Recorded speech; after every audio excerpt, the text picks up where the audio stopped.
सबसे पहले तो हम आपसे यही जानना चाहेंगे कि आखिर हथकड़ी क्यों लगाई गई। 5 फरवरी को जो फ्लाइट आई थी उसमें तो महिलाओं को भी हथकड़ियाँ लगाई गई और ये खबर जब आई इंडिया में तो उसके बाद जो है यहाँ पे लोगों में भारी गुस्सा जो है वो देखने को मिला। तो क्या इस पर ख्याल है अमेरिकी विदेश मंत्रालय का?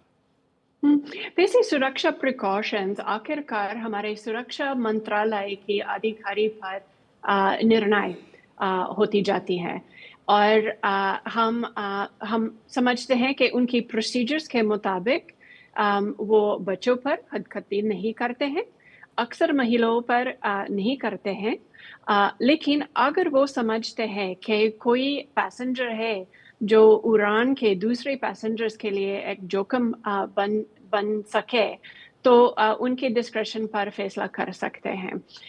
मैं आपको यही उदाहरण भी दे सकती हूँ कि इन पैसेंजर्स में कई लोग थे जो बराह रास्त भारतीय सरकार खुद गिरफ्तार किया। देखिए, ये ना सिर्फ अमेरिकी अधिकारी की सुरक्षा की बात है, बल्कि दूसरे परवाज़ पर होने वाले लोगों की सुरक्षा की बात भी थी। लेकिन 15 और 16 फरवरी की फ्लाइट में महिलाओं को तो हथकड़ी नहीं लगाई गई, जो कि जानकारी निकलकर सामने आई। लेकिन पुरुषों को तब भी लगाई गई और भारत सरकार ने इस बारे में पहले चिंता जताई थी। सवाल है कि मानवाधिकार की दुहाई देने वाला अमेरिका जो है उसने इतना भी मुनासिब नहीं समझा कि करीब 14,000 किलोमीटर दूर जो भारत भेजे जा रहे थे लोग, उनको मानवीय आधार पर उनका ख्याल रखा जाए। ठीक है कि वो अवैध प्रवासी थे, लेकिन फिर भी इस बात का तो ख्याल रखा जाना चाहिए था, क्योंकि लंबी यात्रा थी और लोगों को परेशानी हो सकती थी। और ख़ासतौर पे तब जबकि आपने उनको कैंप में रखा हुआ था जहाँ पे उनके पास कोई आर्म्स नहीं था, पूरी तरह से डिज़ार्म थे। इसके बावजूद भी इस तरह का जो व्यवहार किया गया उसको लेकर यहाँ सवाल है। आखिरकार वही अधिकारी का निर्णय पर ऐसा लगा कि वो दूसरों को एक जोखिम था। उसके और तफसील अमेरिकी सरकार बराह रास्त भारतीय सरकार को फराहम कर रहे हैं। जी, और ये भी एक आरोप लगा कि जो सिखों की जो धार्मिक भावना है उसका भी ख्याल नहीं रखा गया। पगड़ी खोलवाने तक की जो बात है वो भी सामने आई, शाकाहारी खाने का बंदोबस्त भी नहीं किया गया। और इस तरह के आरोप को लेकर पंजाब के जो एक सांसद हैं, मेंबर पार्लियामेंट हैं, उन्होंने संसद में भी इस मुद्दे को उठाया। तो इस मुद्दे पर अमेरिकी विदेश मंत्रालय का क्या कहना है? सुरक्षा मंत्रालय ने कंफर्म किया कि वो पैसेंजर्स जो उड़ान पर थे, उन्होंने शाकाहारी खाना के अलावा और कोई धार्मिक अकोमोडेशन की दरख्वास्त नहीं की। एक सवाल ये भी है कि भारत सरकार ने इस मुद्दे को अमेरिकी अथॉरिटीज़ के सामने उठाया भी, अपनी चिंता भी जताई। उसके बाद भी देखा गया कि उसमें कोई रियायत नहीं मिली। हमारा सवाल आपसे ये है कि अभी कितने और अवैध प्रवासी जो हैं भारतीय, जो कि डिपोर्टेशन लिस्ट में वहाँ पर हैं, और क्या उनको भी इसी तरीके से हथकड़ी और पैर में बेड़ियाँ लगाकर भेजा जाएगा, और वो भी सैन्य विमान से, या कोई दूसरा तरीका अपनाया जाएगा, खासतौर पे भारत सरकार की चिंता जताने के बाद? मेरे ख्याल में वो संख्या हर दिन बदलती रहती है, क्योंकि हम और लोग जो अवैध तरीके से अमेरिका आए मिल रहे हैं।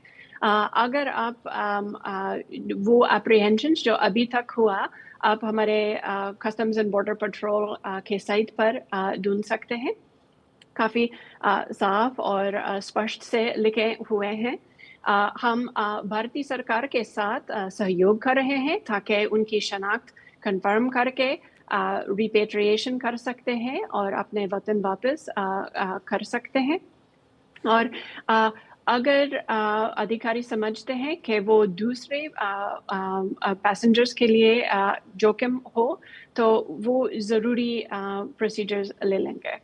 लेकिन मैं ये कहना चाहती हूँ कि बुनियादी तौर पर कोई सरकार की जिम्मेदारी ये है कि वो अपनी राष्ट्रीय सुरक्षा रखे। और अमेरिका समझते हैं कि हमारी सीमा, हमारी सरहद मजबूत रखना चाहते हैं, ताकि अमेरिकी, ना सिर्फ अमेरिकी नागरिक बल्कि हमारे मेहमान को भी सुरक्षा रख सकते हैं। अगर आपके समायों में कोई ना कोई है जो किसी को जानते हैं जो अवैध अमेरिका में गए, उनको यही संदेश पहुंचाइए कि अभी समय है कि अब भारत भारत वापस जाए। जी बिल्कुल, आप जो बात कह रही हैं वो भारत सरकार भी मानती है कि अमेरिका का अपना कानून है, अमेरिका की सुरक्षा की अपनी चिंता है और इस मामले में भारत सरकार ने आगे बढ़ के कहा है कि अगर अवैध प्रवासी वहाँ पे कोई भी भारतीय है जिसकी तस्दीक हो जाती है तो वापस लेंगे, भारत वापस ले भी रहा है। ये तमाम बात अपनी जगह है और भारत यहाँ पे इस तरह के नेटवर्क पे क्रैकडाउन भी कर रहा है जिसके ज़रिए अवैध तरीके से लोग यहाँ से अमेरिका जाते हैं। तो भारत सरकार अपनी जिम्मेदारियों को बखूबी निभा रही है, लेकिन सवाल मेरा आखिर में भी वही है कि आखिरकार जिस विमान में तमाम ऐसे ही लोग भेजे जा रहे हों जो कि अवैध प्रवासी हैं अमेरिका की निगाह में, और उसके बावजूद उनको इस तरह से हथकड़ियों में जकड़कर भेजा जा रहा है, पैर में जो बेड़ियां हैं वो लगाकर भेजी जा रही हैं, तो कहीं ना कहीं उनके जो मानवीय अधिकार हैं उनको लेकर सवाल पैदा होता है और अमेरिका जो कि पुरोधा बनता है मानवाधिकार का, कहीं ना कहीं सवाल उसकी छवि को लेकर बनता है। तो देखिए, लोगों को और विकल्प है।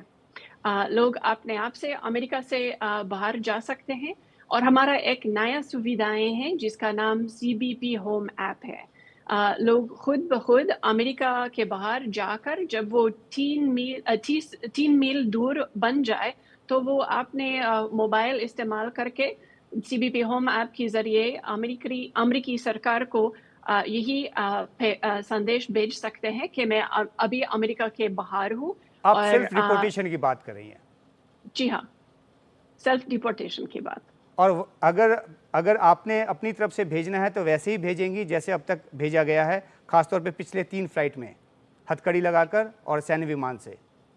हम अलग-अलग विकल्प के बारे में बात करने के लिए तैयार हैं। एक उदाहरण है कि हम उज़्बेकिस्तान के साथ जब उज़्बेकिस्तान ने एक चार्टर फ्लाइट की इंतज़ामिया किया, लेकिन हम सिर्फ वही लोगों पर रिस्ट्रेंट्स करते हैं जो दूसरों को जोखिम बनते हैं।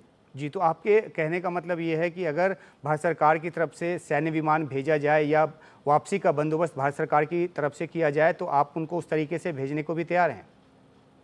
वो सब तफ़सीली बात सरकारी बातों में हो जाएगी, लेकिन हम अलग-अलग ऑप्शंस के बारे में बात करने के लिए तैयार हैं।